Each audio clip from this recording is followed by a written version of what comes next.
বাবু আমি প্রেগনেন্ট হব। হ্যাঁ, মামার বাড়ির আবদার। মামার বাড়ির আবদার না হলেও তো এখন আমার শ্বশুর বাড়ির আবদার। শোনো, আমি এসব উল্টাপাল্টা কাজ করতে পারবো না। তুমি পারবে, তোমার দাদু পারবে। তাহলে আমার দাদুকে গিয়ে বিয়েটা করলেই পারতে। দেখো সোনা, আমাকে রাগিয়ে দিও না। আমি রাগ করলে কি করতে পারি তুমি কিন্তু সেটা খুব ভালো করেই জানো। কচু করতে পারো। রাগ করে শুধু নিজেকে কষ্ট দেওয়ার পরবর্তীতে কষ্ট পেতে হয়। আমাকে এখন ঢং দেখাতে আসছো? তাহলে আমি যেটা বলি সেটা শুনলেই তো পারো। আমি তোমার কোনো কথা শুনি না, আর এখন থেকে শুনবও না, সেটাই বেটার হবে। তোমাকে আমি বোঝাতে পারি না এসব পাগলামি এগুলো করলে শেষে কষ্ট তুমিও পাও আর আমাকেও পেতে হয়। তারপরও তুমি সেগুলোই করতে থাকো। কি করব সোনা? আমার তো পাগলামি করতে ভালো লাগে, আর তোমার জন্য পাগলামি না করলে কার জন্য করব বলো? তাহলে করো, তোমাকে কে বারণ করেছে পাগলামি করতে? এমন কোনো পাগলামি করো যেন আমাকে হারিয়ে ফেলো। ঈশান, আমি কিন্তু এবার রেগে যাচ্ছি। তুমি সব সময় এসব উল্টাপাল্টা কথা বলতে থাকো। ও তুমি উল্টাপাল্টা কাজ করলে সমস্যা নেই, আর আমি উল্টাপাল্টা বললেই দোষ, তাই না? আমি আবার কি উল্টাপাল্টা কাজ করলাম যে তুমি এত রেগে আছো কেন আমার উপর? এত কিছুর পরও তুমি বলছো যে তুমি কি করেছো। আর তোমরা মেয়েরা এত স্বাভাবিক থাকো কি করে বলো তো? সব বিষয়ে তোমরা দেখি স্বাভাবিক থাকতে পারো, কিন্তু এত কিছুর পরে না আমাদের মতো ছেলেরা স্বাভাবিক থাকতে পারে না। তোমাদের মতো ছেলেরা মানে কি সব উল্টাপাল্টা বলতেছো কথা? তোমার মতো আবার অন্য কোনো ছেলে হলো? হ্যাঁ, দেখো, এমনিতেই মেজাজ খারাপ আছে, তার উপর রাগিয়ে দিয়ে আবার মেজাজটা খারাপ করে দিও না। তারপর উল্টাপাল্টা কিছু বলে দিলে তোমারই খারাপ লাগবে, সেটা কি খুব ভালো হবে বলো? তোমার মতো আবার অন্য কোন ছেলে হলো? হ্যাঁ, তুমি আমার উপর রাগ করবেই বা কেন? আর আমি তোমাকে রাগিয়ে দিবই বা কেন জান? আমি তো তোমাকে কাছে আসতে বলছি আর আদর করতে বলছি। তুমি কি আমার কথাতে বুঝতে পারো না, নাকি তোমাকে হাতে কলমে শিখিয়ে দিতে হবে বলো? শোনো, আমার কোনো মুড নেই তোমার কাছে আসার কিংবা তোমাকে কাছে টেনে নেওয়ার। আর তুমি যে উল্টাপাল্টা কাজগুলো করো তারপর আমার আর কোনো ইচ্ছেই হয় না তোমার কাছে আসতে। এখন কথা না বাড়িয়ে রুমে গিয়ে শুয়ে পড়ো। বাবু, তুমি আমার উপর রাগ করে আছো তাই না? আমি তো বলতেছি আমি অন্যায় করেছি, ভুল করেছি, তার জন্য তুমি আমাকে শাস্তি দাও। তারপরও এরকম করে রাগ করে থেকো না সোনা। তুমি তো চাইতে আমাদের বিয়েটা হোক বলো? এখন তো বিয়েটা হয়েছে, তাহলে তুমি এমন করে রাগ করে থাকবে আমার উপর? আমি কারোর উপর রাগ অভিমান করিনি, আমার কোনো রাগ অভিমান নেই, তুমি সেটা খুব ভালো করে জানো। আর তোমার উপর তো নয়ই। যদি তাই হতো তাহলে কখনো তোমার সাথে রিলেশনে যেতাম না, আর তোমার সাথে এরকম নাটকটাও করতে হতো না। তুমি কোনো কথাই বুঝতে পারো না, শুধু শুধু নিজে নিজেই ভেবে যাও, আর উল্টাপাল্টা ভেবে লাস্টে নিজে নিজেই কষ্ট পাও, আর সেই কষ্টটা আমাকেও দাও। তুমি এত রেগে যাচ্ছ কেন? আমি কি এমন অন্যায় করেছি যার জন্য তুমি রেগে যাচ্ছ? আচ্ছা ঠিক আছে, আমি কথা দিচ্ছি এরপর থেকে তোমার সব কথা শুনে চলবো। তারপরেও তুমি রাগ করে থেকো না সোনা। তুমি জানো না আমার রাগ অভিমানটা আমি নিতে পারি না? সর্বনাশ, যেটা করার করে ফেলেছো, এখন আর এসব কথা বলে কি লাভ হবে বলো? আর তোমাকে যতবার বোঝাবো উল্টো তুমি আমাকে বুঝিয়ে দিবে যে তুমি আমার কোনো কথাই শুনতে চাও না। তোমার কাছে যেটা সঠিক মনে হয় তুমি সেটা করো, তাই আমি আর তোমাকে কিছু বোঝাবো না, আর তোমাকে কিছু বুঝতে হবে না। তোমাকে বলছি বিছানায় গিয়ে শুয়ে পড়ো। এত কিছুর পর বিয়ে করলাম আর এখন বলতেছো বিছানায় গিয়ে শুয়ে পড়তে? কখনোই না। তুমি কি ভাবো আমি এত সহজে শুয়ে পড়বো? জীবনেও না। শুয়ে পড়বে না তো কি করবে? লুডো খেলবে? তা খেললে মন্দ হয় না, কিন্তু শোনো, এই বাসর রাতে লুডো খেলা তো সম্ভব না। এখন লুডো খেলে সময়টা নষ্ট হয়ে যাবে। তার থেকে বড় খেলা খেলি, চলো আমরা T20 খেলি, সেটাই বরং ভালো হবে জান। দেখো, একদম আমাকে রাগিয়ে দেবে না। তোমার এসব কথা বলে আমাকে কখনো মায়া ফেলতে পারবে না, আর তুমি খুব ভালো করেই জানো আমি এসবের জন্য প্রস্তুত নই। ইভেন বিয়েটাই করতে চাচ্ছিলাম না, শুধু তোমার পাগলামি আর এরকম ফাইজলামির কারণে আমাকে বিয়েটা করতে হয়েছে। কে বলেছিল এসব করতে বলো? যদি কিছু একটা হয়ে যেত? হয়ে গেলে যেত, তাতে তো আমি তোমাকে পেয়েছি। আর তাছাড়া হয়ে গেলে হয়তো ভালোই হতো, তুমি অন্তত ভালো থাকতে পারতে। আমাকে অন্তত এমন করে ইগনোর করতে পারতে না। তুমি আমাকে একটু বোঝার চেষ্টা করো না। আসলে তুমি আমাকে ভালোই বাসো না, ওই জন্যই এমন করে ইগনোর করতে চাইছো। এই তুই কবে বুঝতে পারবি বলতো যে তোর জন্য আমাকে কত বেশি ঝামেলা পোহাতে হয়েছে? আর তার উপর তুই এমন একটা কাজ করেছিস যার জন্য আমাকে শেষ পর্যন্ত বিপদে পড়তে হয়েছে। তোকে আমি বোঝাতে পারি না এসব কাজ করলে বিপদ বাড়বেই, তারপরও তুই এগুলোই করতে থাকিস। আর কি করলে তোকে বোঝাতে পারবো বল? তুই আমার লাইফে কি কখনো এসেছিলি বল?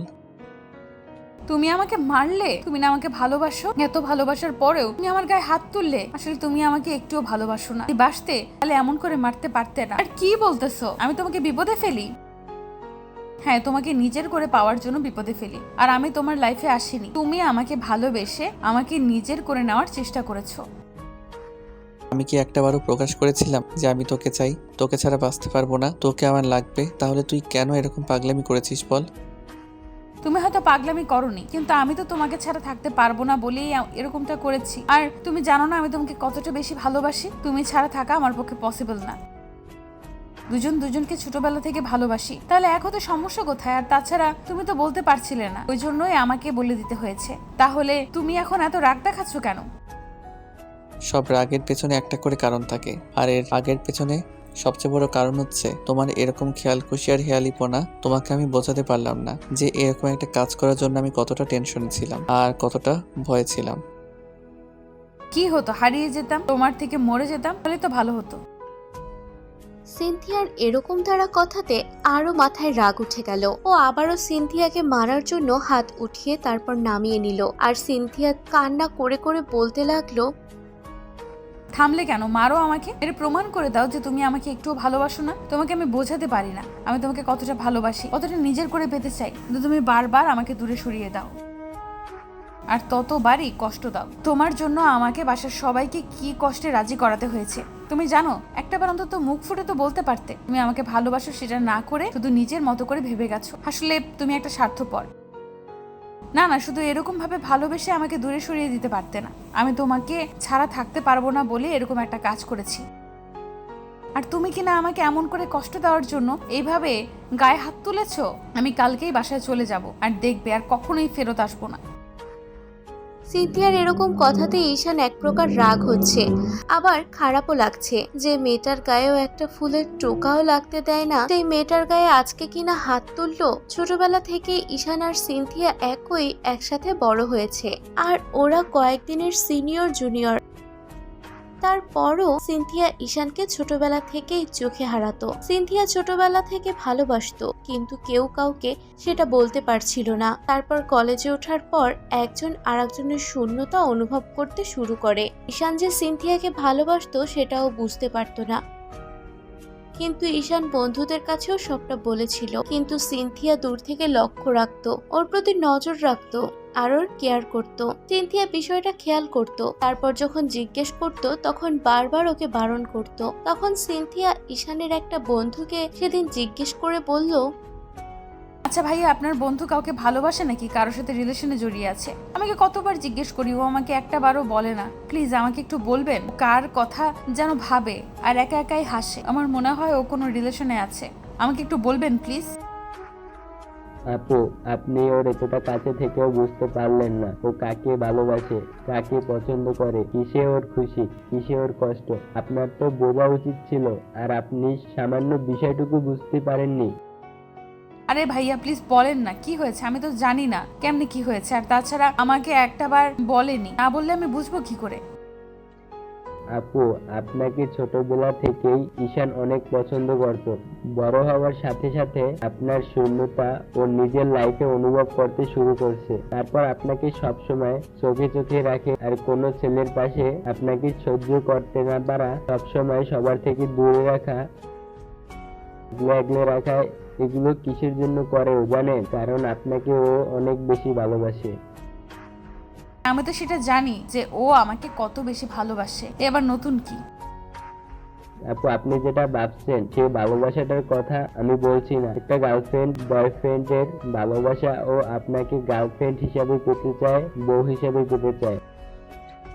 আপনি কি সেটা বুঝতে পারেন না? আপনি কি এতটাই অবুঝ? আমার তো মনে হয় না আপনি এতটা অবুঝ। দেখেন আপু, ও আপনাকে সেই অনেক দিন আগে থেকেই ভালোবাসে, কিন্তু বলতে পারে না। কিন্তু কেন বলতে পারে না বলেন তো? ঈশান ভাবে আপনাকে যদি খোঁজ দেয়, আপনাকে ভালোবাসার কথাটা বলে, তাহলে আপনি হয়তো অনেক রেগে যাবেন। তারপর আপনাদের সম্পর্কটা নষ্ট করে দিয়ে ওর সাথে কথা বলা বন্ধ করে দিবেন। আর ও আপনাকে ছাড়া একটা মুহূর্ত থাকতে পারে না। আর ঈশান আপনার সাথে কথা না বলে, দেখা না করে কিভাবে থাকবে? তাই ভয় পেয়ে আপনাকে এসব কথাগুলো বলে না। এখন আপনি ঠিক করেন কি করবেন। ঈশানের ফ্রেন্ডের সেদিনের কথায় সিনথিয়া অবাক হয়ে গেছিল। তারপর অনেকগুলো দিন ভেবেছিল। তারপর ঈশান ওর সাথে যতই দেখা করার চেষ্টা করছিল, সিনথিয়া কেন জানি ওকে এড়িয়ে যাচ্ছিল, যার জন্য ঈশান অনেক বেশি কষ্ট পেত। সিনথিয়ার বাসায় গিয়ে পর্যন্ত ওর সাথে দেখা করার চেষ্টা করলেও সিনথিয়া ঈশানের সাথে দেখা করতো না। তারপর যখন ঈশান বুঝতে পারলো সত্যিটা সিনথিয়া জেনে গেছে, তারপর ফ্রেন্ডের সাথে বিষয়টা শেয়ার করলে তখন আকাশ বলে ও সিনথিয়াকে বিষয়টা বলে দিয়েছে। সবটা জানার পর ঈশান অনেকটা আপসেট হয়ে পড়ে। ভাবে সিনথিয়া হয়তো এরপর ওর সাথে কথা বলবে না, দেখা করবে না। বিষয়টা নিয়ে ঈশান প্রচন্ড পরিমাণে মন খারাপ করছিল। তারপর একটা সময় নিজেই সিনথিয়ার থেকে যখন দূরে সরে যাচ্ছিল, তখন সিনথিয়া ওর একটা মাসের শূন্যতা অনুভব করতে পেরেছিল। বুঝতে পেরেছিল ঈশানকে ছাড়া থাকা ওর পক্ষে সম্ভব না। সিনথিয়া নিজে থেকেই তখন ঈশানকে প্রপোজ করছিল, আর তারপর থেকেই ওদের রিলেশন চলছে। আর রিলেশনের একটা বছর যেতে না যেতেই দুজনের বাসায় জানাজানি হয়ে যায়। সিনথিয়ার আব্বু আম্মু ওকে বিয়ে দেওয়ার চেষ্টা করলে তখন ঈশান ওকে বলে ওর বাসায় বিয়ের প্রস্তাব পাঠাতে। সিনথিয়ার আব্বু আম্মুকে ঈশান বলতে ভয় পাচ্ছিল। তখন ঈশান অনেক কান্নাকাটি করত আর শেষ পর্যায়ে বলেছিল, সিনথিয়া, আমি যদি তোমাকে না পাই তাহলে দেখো, আমি কিন্তু এমন কিছু করব যার জন্য পরে তোমাকে পস্তাতে হবে আর তুমিও কষ্ট পাবে। ঈশান দেখো, পাগলামি এমন কোনো কাজ করো না যার জন্য আমাকে কষ্ট পেতে হয় আর তোমাকে হারানোর ভয়ে আমাকে পড়তে হয়। আমি তোমাকে আগেও বলেছি, এখনো বলছি, এমন কোনো কাজ করো না যার জন্য আমি তোমাকে হারানোর কষ্টে থাকি।